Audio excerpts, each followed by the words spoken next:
my whole package. Let him pick out which rock he want and everything. Because I know him. He go tells my mom I'm selling crack. That could have got me thrown out. Yeah, who does that? Somebody buys your crack and then go tell your mother you're selling crack. Who does that? Anyway, that's what slowed me down. From like my mom came to me and she asked me, was I using cocaine? And I told her I was not. And that's what got me, that's what slowed me down. Like, I'm still 16, by the way. I'm living on her terms. And she done found out I'm doing something with cocaine because somebody came to her. We had this discussion after I got older. I was selling crack, and that guy went and told I was selling crack cocaine. So for anybody to doubt my street cred, man, I really don't care. That's my history, man. That's my history. Unlike you, I'm not trying to be a drug dealer. Unlike you, I just got caught up in it because I was in the neighborhood.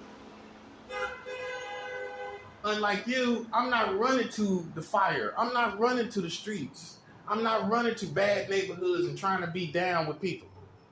I was in the neighborhood, and my re-up guy that I got crack from, we went to school together. Now that's the hood. That's the ghetto. When you wind up selling crack with the people you go to school with. That's the ghetto. Not some guy you know and wound up not befriending. In the ghetto, you wind up selling crack with the people you went to school with. It happened just like that for me. He got older, he got into selling crack, and so did I. Me being a little younger, I started selling crack. Not for him, just buying it from him and making my own money. Him giving me double ups. Double ups being double the money you spend with him. He give you double in crack. You give him 20, he give you 40. You give you 40, he give you 80. You get 80, he get 160. Et cetera, et cetera, et cetera. We call those double ups. Okay? So that's what kind of kid I was. Not thinking about no man or nothing. Remind you, I was pulled into a car by a real pedophile when I was 16. That same year, I got robbed 2 times by the time I was 16. One time by gunpoint and one time by knife. That's why I'm not scared of the streets. I'm not scared of that. You can have a gun right there. I'm going to still say what I need to say. I'm going to still tell you how real I am. I've been robbed by gunpoint as a boy.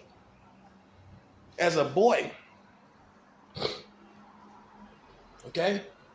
So I didn't ask to be into the gay lifestyle. I didn't even do it as a bad boy just doing anything he wants to do. I didn't even do it like that. Some people do it like that. I didn't even do it like that. A gay man, ex-military, light-skinned, green eyes, bald head, that I think went to live in the Bronx. He probably still there. He wanted me to come live with him. He talking about after we did that, after he did what he did, not we did that. What he did without consent, licking my nipples, licking my right nipple and stroking my penis. He talking about we gonna go live together. I said, nah, that's not good. We're not gonna do anything else. So I'm just letting you know how my life became what it is. I can't speak for nobody else. I can't vouch for you vicariously. Vicariously, I cannot vouch for who you are. You know who you are. You know what's in your brain. You know why you're wired mentally the way you are. I am not wired mentally to like, per se, men. I like women. And I got a child in the world to prove it. That, hey, ain't no greater proof. Ain't no greater proof. People can say what they want to say all day. The proof is a child. That part. The proof is you have a son in the world or a daughter in the world. That's the true proof that you have engaged with women and that women is your preference. Now, I don't know how you got off track in your life, but I'm showing you where I got off track. And it wasn't my fault. It was someone who made a move on me here in New York City without my consent, and it was a black male every time. So this is for the black community. So hey, it was one of yours that made me have to open up my desire for men or sexual activity with men. I'm just letting you know. So while you blaming, or you might be blaming these white guys, these older white guys with money, no, it wasn't that kind of situation. Yeah, I know how you think. But with me, specifically me, it wasn't that situation. And that's what it is. You can't make my history be joined to this, joined to that, white man, this kind of, no. It was specifically black men, a black male, that black males basically brought me into the gay lifestyle. That's all you need to know. Without my consent. It's one thing, and God knows that's the truth. You can sit up and split hairs. You can sit up and split hairs psychologically without consent. Can get somebody locked up. I still can get them locked up, really, if I wanted to. But I'm not that type of person. I'm only going to go to the law when I feel that you are an animal, not a thug, not a gangster. You are a crazed, rabid animal. You need to be off the streets and get some medication. That's when I call the police. When you need medication. When you don't understand what we understand out here on these streets. When you don't understand what we understand out here on these streets, every man fight their own battle, then you a sick person. Because you don't understand nothing. You don't understand, you don't have the rules. So why should I acknowledge you as a sound-minded human being, a healthy-minded person, when you don't understand the rules, mano a mano. Mano a mano. If people talk stuff, like the last fight I got into, if people talk stuff and they say stuff and they can't fight their own battles, then they shouldn't be saying nothing. You shouldn't be opening your mouth if you can't fight. And if you got somebody fighting your battles, that's like what a girl do. I've never done that in my life. I have never let another man or any human being fight my battles. Who does that? Who does that? Anybody out here letting other people fight their battles? So that ain't even a fight. I don't know what you call that. You tell me. That's what made me so stunned. I'm like, why somebody fight? I'm probably subconsciously thinking, why is someone fighting someone else's battle when this guy said he wants to fight me? Ask the Mexicans what mano a mano mean. Ask them what that mean. Mano a mano. For all you black people that like to jump people, ask Mexicans, thorough Mexicans that's higher ranking than you what mano a mano means. Because a lot of you ignorant black people don't even know what mano a mano means. I say mano a mano, you ignorant. You don't even know what that even means.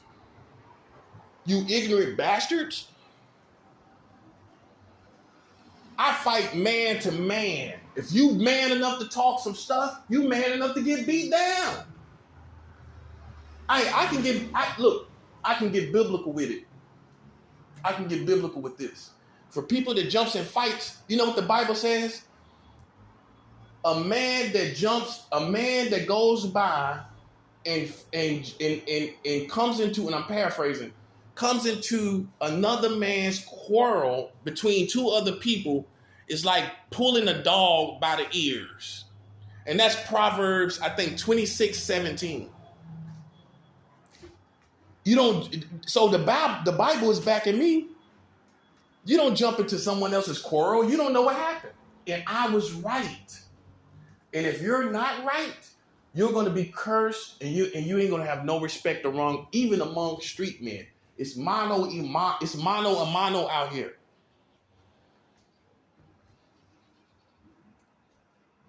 A hombre. Close enough. I might have a little mixed up. Hombre a hombre. Man to man. Hands to hand. Mano a mano. Hombre a hombre. It's man to man out here. A hombre a hombre.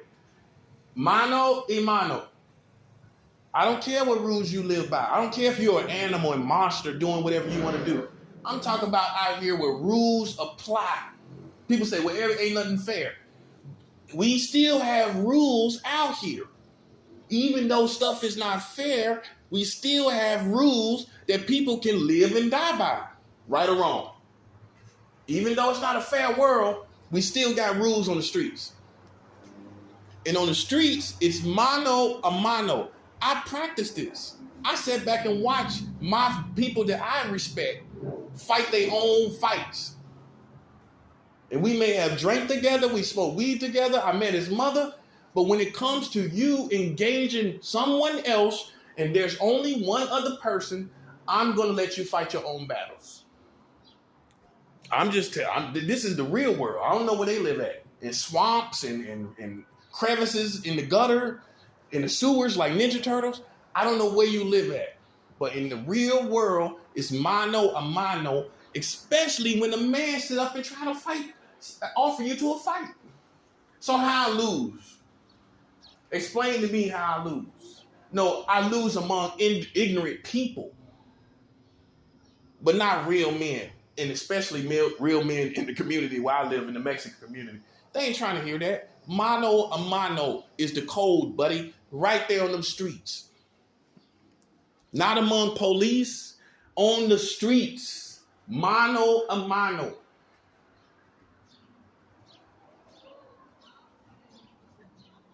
Go ask the old school. They ain't respecting that. Mano a mano when you ask the man to a fight yourself. That's mano a mano, partner. You can't fight your own battles like a girl. Only women are letting other men fight for them. You a fully grown man, let somebody fight for you? You a girl, in my opinion. You can't fight your own battles, buddy. Then you shouldn't be saying nothing. Now, back to what I'm talking about at hand. Okay? It was black men that brought me into homosexuality. So for all you righteous, self-righteous African people, whatever tribe you may be, I don't really care. I don't care what tribe you're from.